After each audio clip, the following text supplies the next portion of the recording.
Karen, have you seen my new shoes? You know, the gold ones that go great with my new dress? With the diamond things on them? I can't find them. They were in my room, in their box, so I don't know where they could have got to. You mean the ones you got the other day when we went shopping and they were like half price? Yeah, those ones. Oh, I took them. Huh? What do you mean you took them? Exactly what I said. I took the shoes for myself. Why? Well, because I wanted them.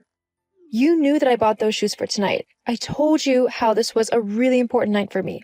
I'm attending a super important dinner at my college with some very esteemed members of very exclusive companies, and I need to look my best. This could literally be my future on the line, and I want to make a good impression. You need to give me back my shoes right now. I mean, why did you even take them? You're not going anywhere to wear them. You didn't even ask me if you could borrow them either. You knew that I liked these shoes. That's why I took them. What? Yeah, when we were shopping, I saw these shoes and I thought that they looked nice. But then you went and bought them and they were the last pair, so I decided that I was going to take them because you took them from me first. You never liked those shoes. When you saw them, you said they looked incredibly gaudy and that you'd not be caught dead wearing them. You only want them now because I like them and bought them for myself. It's so typical of you. You always get jealous over whatever I have and you take it for yourself. Well, I'm not going to let you get away with it this time. I need those shoes to go with my outfit, so you're going to give them back or I'm going to come and get them. I'm not giving them back. You stole them from me first. I might have said that I didn't like them at first, but that was before I got to have a proper look at them. You went and bought them before I could fully make up my mind. So, if anything, you're the selfish one for just taking the shoes that I wanted in the first place. I'm not arguing with you anymore about this, Karen. You have 3 seconds to give me my shoes or I'm coming into your room and grabbing them myself. 1, You're not going to scare me. I'm not giving them back. 2, You're acting like such a spoiled brat. It's pathetic. 3. Don't you dare come in here. I swear I'll tell Mom. I don't care. I'm coming to get my shoes. Alicia, how dare you steal your sister's things? I did not raise you to be like that. Mom, I didn't steal anything. Karen was the one who stole my shoes, which she knew I had bought for my important evening tonight, and she wouldn't give them back. I needed them to go with my outfit. You do remember just how important this night actually is for me, don't you?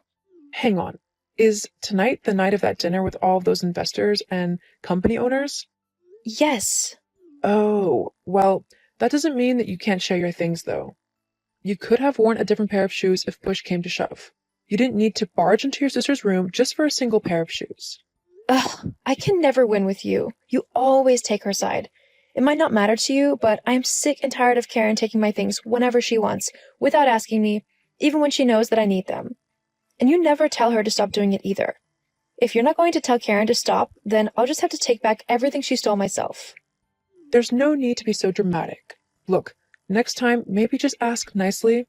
I'm sure Karen would give you your things back. She's just going through a rough patch at the moment, so we need to be a bit more understanding for her. Mom, making excuses for her isn't going to help her. Her so-called rough patch is entirely her fault. If she had actually turned up to her job and done it properly, then maybe she wouldn't have been fired. As far as I'm concerned, she hasn't bothered to look for a new one in the last 6 months, so her situation is entirely up to her. And it doesn't give her the right to take my things simply because she can't afford her own. Now, you're just being selfish. Your big sister needs your help, and you're just going to ignore her? When she starts actually taking responsibility for herself, then I'll show some sympathy and help her out. Until then, she's going to have to deal with things on her own. Anyway, I need to go now if I'm going to make it to the dinner on time. I'll be back later. So, I take it your dinner went well the other week? Huh? Oh, yeah, it went amazingly. I met so many people and made so many contacts. I might even be in line for some major funding for my work. Isn't that incredible? Uh-huh, sure. I'm also guessing you've had an increase in money as well? How'd you manage that? Conned some old rich CEO into being your sugar daddy? What on earth are you on about? Well, I just noticed that you seem to have a new car, and it's an incredibly fancy and expensive one at that. There's no way you could afford to buy that on your normal wage. So I'm guessing you've conned some old CEO into buying it for you. I have to admit, that's pretty smart. Shame I didn't think of it first. Oh, you mean the Porsche in the garage? Yeah, obviously. There aren't any other fancy cars around, are there? It's not mine.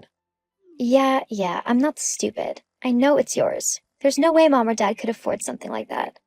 No, honestly, it's not mine. You're a rubbish liar. Anyway, I'm going to take it out for a while. I'm only telling you this because you'll just get Mom to yell at me again if I don't ask your permission to borrow it first. Karen, first of all, you're not insured to drive that car, so you can't take it anywhere. Secondly, it's not even my car, so there's no way that I'm letting you drive it even an inch off of the drive. I know you're just trying to lie to me so that I don't borrow the car, but it's not going to work, Alicia. I swear, Karen, if you touch that car, you'll regret it. Yeah, whatever. Karen, where are you? I told you not to take the Porsche anywhere. I can't believe you came into my room and stole the keys for it. Answer me, Karen. What do you want? Bring that car back right now. Why? Worried that everyone will think I look way cooler in it than you do? Don't worry, they already thought that. I told you that it's not my car, it's my friend's. Nice try, but I don't believe you. Okay, fine, but don't say I didn't warn you.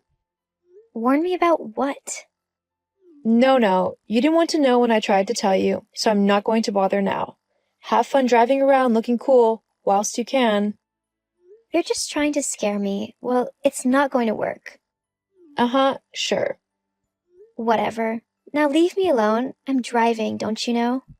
Oh, and I might have scratched the car a little bit, but you don't mind, right? It's not like you can't afford to get it repainted or whatever. Of course. You have fun. Don't worry about damaging the car or anything.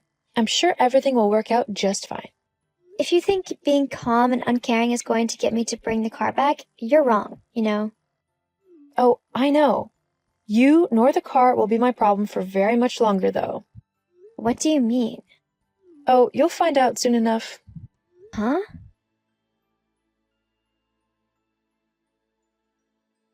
Alicia?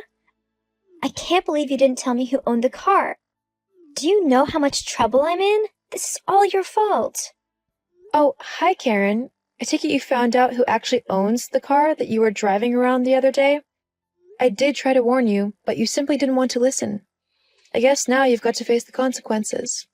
But you didn't tell me that the owner of the car was Melanie Hampstead, the owner of one of the most successful and influential beauty companies in the world. How do you even know her? Why do you have her car? Melanie was my friend from college. She graduated a few years ago before I did. But all throughout college, she was developing her company until it grew to the point that it is now. She actually gave me a job after that dinner. Anyway, she told me that she had to go out of town for a couple of weeks and asked me to collect her car, which was being worked on at the garage, and keep it safe until she got back. You could have told me all this before I took it out. Now I'm in a huge amount of trouble.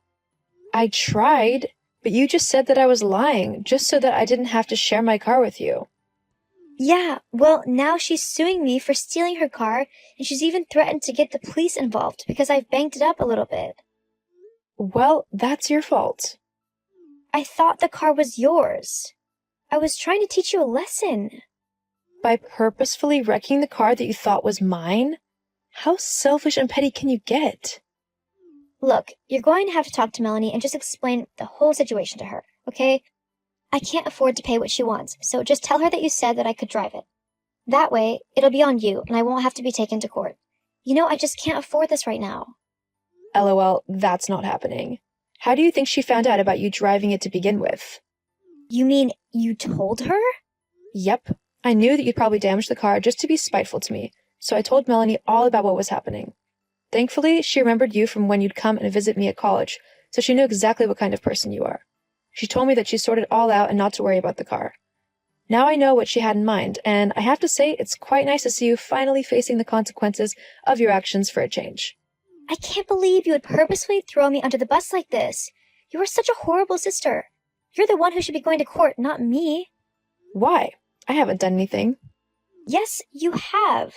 I should be the one with a good job and able to do what I want. Instead, you lord it over me that you think you're better than me. Well, you're not. Karen, I've never thought that I'm better than you. I've just worked hard to get to where I want to be. You've not worked hard for anything in your life. Instead, you just blame everyone else for all of your problems. Well, This time, there's no one else to blame but yourself, and you're going to have to face the consequences of your actions whether you like it or not. Maybe next time you'll actually listen to me when I try to tell you not to take something that doesn't belong to you. Please, Alicia, just take the fall for this for me. No, Karen. It's time you actually acted like an adult instead of a spoiled child. Ugh, I hate you. In the end, my friend took Karen to court over the theft and damage of her car. Karen tried to blame everyone but herself for what had happened, but the judge simply ignored her. He ordered her to pay Melanie a substantial amount of money in reparations for all of the damages that she had caused to the Porsche. To do this, Karen had to get a job at a local supermarket, which she wasn't a big fan of. But with no other way to pay Melanie the money, she had to stick it out. Meanwhile, I went on to work for Melanie and developed a great relationship with her. We're currently working on expanding the company even more, and thankfully, Karen has stopped stealing everything that belongs to me. I think it's safe to say that she's finally learned her lesson.